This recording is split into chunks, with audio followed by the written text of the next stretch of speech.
Today marks the 5-year anniversary of the end of the Forrest Fenn treasure hunt. In a tribute to Forrest and the incredible adventure he created, I returned to 9 Mile Hole this morning with a few of my friends. There were a few other Fenn searchers at Marvin's Rock, and they asked me the significance of 9 Mile Hole to Forrest. The best explanation comes from Meredith Johnson's page on X, formerly Twitter, where she shared Forrest's autobiography about 9 Mile Hole. Forrest wrote, "They used to lock the gates to Yellowstone Park at 10 o'clock at night. No one could get in or out after that time. So Dad would take the car just inside the gate and park it so we could get up at 0500 and go fishing before the gate opened.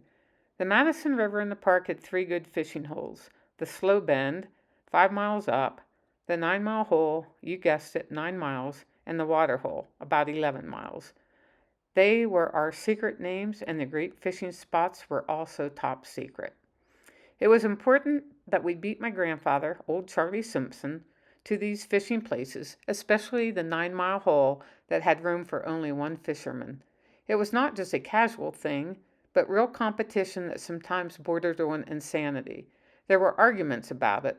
Old Charlie's emotions on that subject were usually overstimulated. The 9 Mile Hole has always been my favorite. In those days, you could drive your car off the road and park beside the river. If a car was parked there, it was understood that no one else could stop and try to fish there. The National Park Service, in all its wisdom, later blocked the pull-off road. Now millions of cars drive by within 200 feet of the hole and don't know that it is one of the best fishing places in the whole wide world. When I was little, the water was too deep for me to wade directly out to a flat rock that I had to stand on in order to cast my line all the way across the river to the other side where the hole was. I had to wade out to a sandbar about 20 feet below the rock and follow the sandbar up to the flat rock, which had about a foot of water flowing over it. While standing on the rock, I was high enough that I could reach the hole with my fly. We always caught fish there, either right after first light or an hour before dark. No need to fish at any other time. I have always hated to get up early and the mosquitoes ate you in the evening.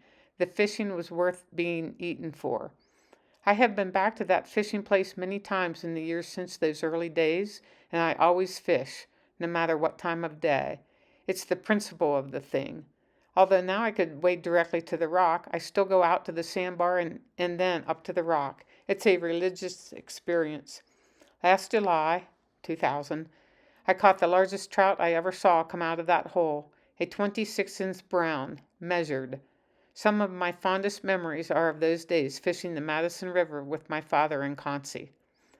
There was a tall pine tree that grew right in the middle of my back cast at the 9 Mile Hole.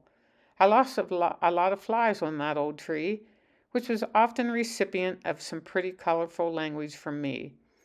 50 years later, I went back on 2 occasions and took small dead limbs from that old tree. Maybe it was a salute to a warrior for beating me so many times, or maybe I just wanted to tear her apart for revenge. I think maybe both. Last summer, 2001, I went back to fish and the old tree had fallen and was resting on her side parallel to the river. It was a sad occasion for me. I sat down, leaned back against her, ate my lunch meat sandwich, and drank my milk. I caught a 21-inch brown trout that day, but it wasn't the same. I thought that as much as things change, as beaconed by the calendar, some things remain constant. Maybe next time other things will have changed. No matter, nature replenishes, and all but the rocks are vulnerable. Someday, I hope Shiloh and little Sam will wade out to the sandbar, then up to the rock and cast across the fast water where the big fish live. If so, my spirit will be there. Before I left that day in 2001, I searched the limbs of that old tree to see if I could find any of my flies that had snagged. I couldn't find any. With my 21st century Dell laptop computer, I was able to find the exact 100 feet of the Madison River that makes up the 9 Mile Hole and printed the map, which is included in these papers.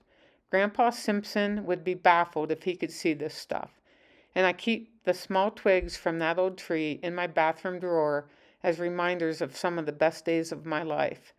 Now, as my age begins to cover me a little faster, my reverential thoughts still harken back to that place.